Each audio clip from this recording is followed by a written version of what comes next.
right, guys, another great episode of PFREI. I'm your host, Fuquan Bilal. Today we got a friend of the show. Oh, man, Santini Lancioni. Oh, man, so a Jersey friend from South Jersey. I wanted to bring you on. Actually, we're in a mastermind together, Collective Genius. But I wanted to bring you on. We were just having some conversation before the call about what's happening in the market. But we'll get into that. I told him when he first got on the call, I was laughing because I saw the bio. I was like, I love it. Basketball player turned real estate investor. That's it. It's a one-line bio. Keeping it simple, man. That's all you need to know. So we'll dig into that a little bit because I've been in the market for 23 years. Okay. You look like you're 23 years old. So appreciate that. So around what year did you get into real estate? Yeah, so first I'm 35 years old, so I got a little bit of experience. I got into real estate around 2016. Okay. And it wasn't like one of my goals to have like a big portfolio or have a real estate company. It was more or less just like looking for places to put my cash. I had a really high paying W-2 job. I was a sales rep and I was doing really well. So I was like, you know what? Let me buy a triplex. And from there, I saw the potential. I got the places rented out. I went through the construction process. And once I got it stabilized, I was making, like $1,800 a month net. And I just saw the potential there. And then over the next 2 years, I was working full time and also trying to build a portfolio. And I got to like 20, 30 doors. And that's kind of when I really went full steam. It was like probably middle of 2018, I would say, where I was like, wow, you know what, I'm going to make this a business. So 2016, I have my follow-up question. One of the questions I actually ask every guest on the show is, why are you passionate for real estate investing? I got an answer from a buddy of ours that I interviewed, and he said, well, I'm not passionate for real estate. And that kind of threw me for a loop. But then he continued the conversation and said the things he's passionate about is creating relationships, helping people and stuff like that. And real estate is the vehicle that's helped him do that. That was Eric Brewer. I interviewed him on a show earlier this week. Oh, nice. So why are you passionate for real estate investing? To tell you the truth, man, I think it's a space where there's no ceiling. It's not necessarily the real estate, like kind of like what Eric said, it's more of a vehicle. And I love the numbers. The business made sense. It was a very low barrier of entry. Anyone could really get into it. And there's just so many ways and so many opportunities to create wealth and just be successful. So I would say that's what grabbed my attention. I think the motivator at first was money. And then as I got deeper into it, I saw the lives I was changing, being able to house, give people that typically couldn't move into these type of neighborhoods, a nice house and, a better school district, and also be profitable at the same time. So I think it was just a little bit of momentum over, year after year, just seeing and I'm evolving as a human being, getting older, and just seeing, maybe I am becoming passionate about real estate, but at first it wasn't that wasn't my goal. It was money, honestly. Yeah. It was for everybody. For me too. I was a slave of money, chasing it. Didn't really understand the importance of family. It was just how much money I can accumulate. And, got to the top and accumulated all this money and, had the lonely king syndrome and basically the market crashed in 2008. Now you said you got into the market in 2016 and we're in times now that is probably your first experience besides COVID, right? You had the opportunity, you experienced the time when we went to COVID. I know that was kind of like stressful after you came in 2016. The market was a bull market. It was on the upswing. Hot. Things were getting great, hot. And then now we had COVID, like, oh my God, what's going on? It was a little scary for you then, right? And then things bounced back and like, oh, we back. How is it now? Like, how was it, I was pretty impacted by COVID though. So when I got into 2016, I didn't know anything about what happened before that period. Like I didn't research 2009 and knew about the housing bubble. I kind of learned that as I got deeper into the space. But when 2020, I think it was early 2020 when COVID hit. Correct. March 2020. Yeah, exactly. So what killed me was I was in like 10 or 11 projects that I was going to refinance. And they just pulled the rug from under me. And they said, we're not lending. And I forget the times, the time span. It was like 3 or 4 months where no one was lending at all. Like I couldn't even get a refinance done. And then they finally brought it back and they dropped the LTV from 75% to like 65%. And the rates went up like 1 or 2 points. And I was like, right away, I just jumped in and started refinancing the 9 or 10 properties. And I probably left like $400,000 into those properties because that 10% adds up, across the board. And I really felt it. I'm like, you know what? That's where I changed my business model, honestly. So I went from being like a full-time landlord, buying rental properties off the MLS or through referrals, to now getting into, I need to buy houses deeper and to it. And there was no inventory at the time either. Like I think everyone kind of froze selling their houses. So it was just like a shock to me. I left my W-2 job. So this is all I had.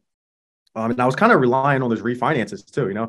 I was good at buying. I was good at getting them renovated. So I would pull out a little extra cash on those refis versus what I had in. So I was able to like have cash flow essentially, even though it's not really, but that stopped. And I was like, I got to start wholesaling or start doing something, flipping houses. And that's where I've evolved.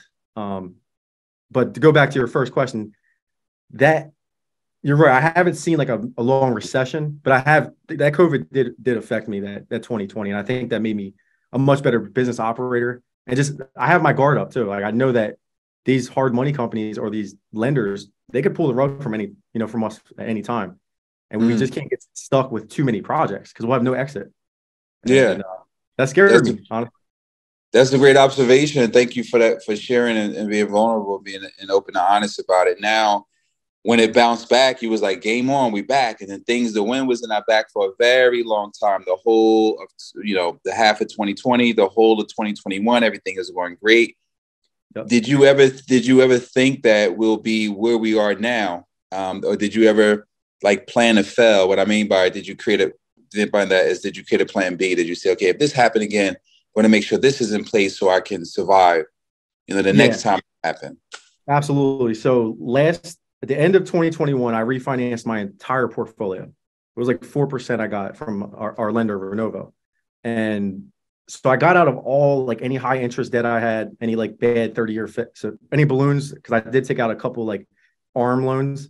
So I got out of all of anything that's potentially a threat to my portfolio. So that was the first thing I did to kind of preserve the life of the company. And I actually did pull out a lot of cash. So I would say during COVID, I lost my cash. I got it all back when I refied in 2021. So that was a great thing. So now I have I have a lot of reserves now. Plus I'm making active income. I never knew how important active income was when I was also trying to become a landlord and buy all these properties, because there's a lot of cash that goes into these deals. And, there's you can really get stuck, if you don't have cash flow and keep an eye on how much money you're spending every single day. So I got really disciplined with my financials. I started making a lot of active income and also got smarter with the rentals. Like I started seeing like, hey, don't buy like this. Don't rent it. You got to actually renovate all the mechanicals before you start moving tenants in. Cause now you're off to a bad start. You got service calls. They start not paying. Like I'm learning as I'm going. I probably should have like got a mentor at the time, but I never like paid for coaching, never had like a mastermind circle. It was really just trial and error the whole time.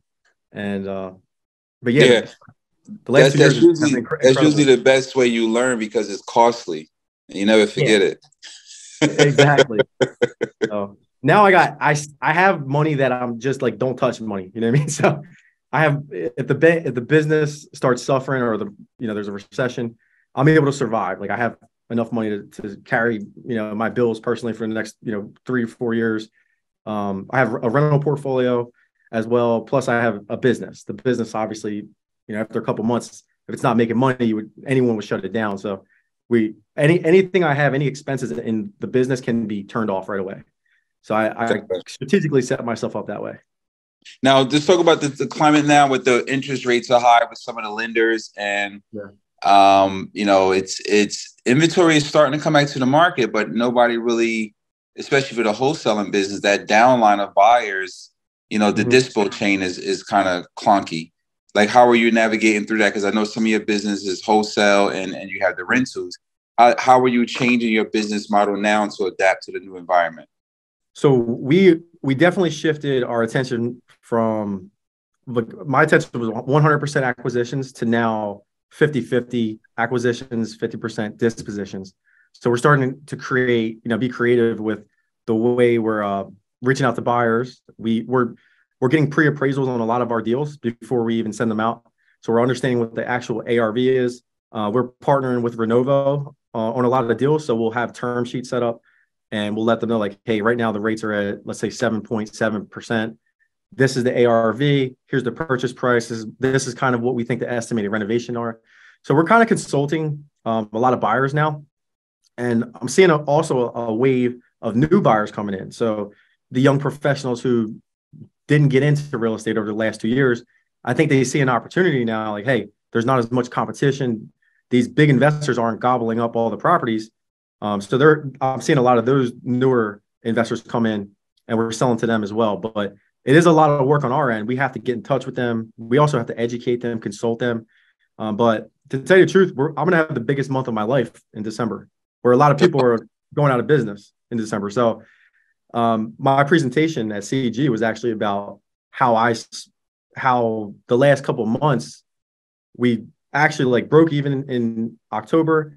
November, we were about to lose 32K, but we put our heads down over the last 3 weeks and really grinded it out. We turned it around. Now we're going to be we finished profitable in November, and in December we're going to have the biggest month, like I said, ever. And it was honestly like, it was a trigger from like November 8th.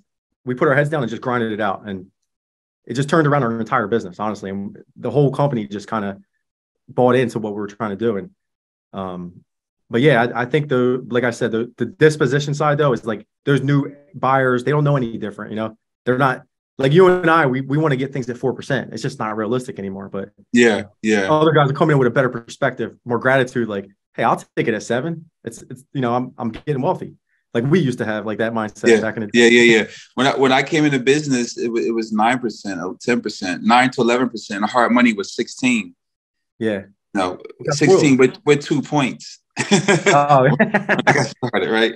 But a dollar was worth more then. So, it's a whole different time. Dollar's not worth much now. So yeah, man, it's definitely been, I guess, a journey for you going from, the basketball player, getting into real estate, making a change in the community, providing good service to the residents, giving them a better place to live, putting properties back on the tax roll, helping the community out. It comes full circle.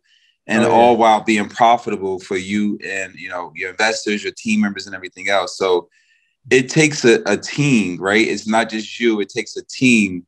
It takes the right culture. It takes, like you said, people buying into your business model to keep it moving forward. I know also you're heavy on social media, adding value there, doing education, teaching there. What made you really want to have that digital footprint? What is the importance of that? So at first, it was more credibility, to tell you the truth, because a lot of people didn't know that I was in real estate. Like a lot of people that I went to school with, like I just wasn't putting myself out there, and just getting into a group like CG, I saw right away, like all the top guys are posting, like everyone's actually posting on social media, sharing their story. And I was kind of like a kick in the butt, like, hey, you got to at least start posting something. It's never been my intention to get into the education business. It was more or less like, hey, can I get referrals? Just letting people know that I'm in the business. So if you need something, reach out to me. And, just really that credibility factor was the big reason why I got on the social media. But to tell you the truth, it's been very rewarding, like getting deals sent to me, new buyers, hiring employees. We're doing a lot of networking events to kind of bring in new investors or actual existing investors that we don't know about. So that's been huge because social media has been, I post something like, hey, we're having a networking event. The thing sold out in like literally a day, so without social media, I couldn't do those type of things or have that type of reach. So it's definitely been rewarding. I'll tell you that. Yeah. It's always, I was never on my company. I've always marketed on social media prior to 2016. I think 2016 or 2018. I don't remember, around that time. I hired a kid and he was like, hey, you need to personalize yourself on social media. I was like, I don't want to do that. I did it, got hooked and started, posting. And like you said, people you can really have more awareness. You get to humanize yourself. Also, people get to see the real side of you. You get to share your journey, the good, bad, and the ugly. So I think it's definitely a good way to make yourself known and really put your footprint out there on social media. So let's talk about companies. Let's give people an opportunity. If you want to drop some of the social media handles, websites where investors want to buy deals in your market. You're in South Jersey. You can name the markets where people can get wholesale deals from you, or whatever you want to drop. This is your show. I appreciate that. Yeah, if anybody wants to link up with me or come to an event, my Instagram handle is Santini Lancioni. I'll have you put it into the show link. And then our website, hofrealestate.net. We have all our events that we do. We post it on the website. And also we do many masterminds every month. So we actually target certain buyers and people that we haven't really connected with yet. And we'll try to run, one of those events every month. And we'll bring in maybe a speaker to talk about taxes or, anything like how to get rental properties. Anything that we think we can bring value to the community, we'll actually teach for like 5-10 minutes, have someone sponsor it, free food. And I think it's a win for everybody because they get to come and meet us. And, it's a lot of work for us, but it's worth it, I think, for everybody to get involved in that stuff. But yeah, feel free to reach out to me for sure. Yeah, I really appreciate you being on the show, man. It's another great episode of PFREI, a passion for real estate investments. I'm your host, Fuquan Bilal. If you catch us on YouTube, be sure to like and share this. Make sure you guys check us on all our social media handles. I believe we are on iTunes and all the other places you can find a podcast. Thanks for tuning in.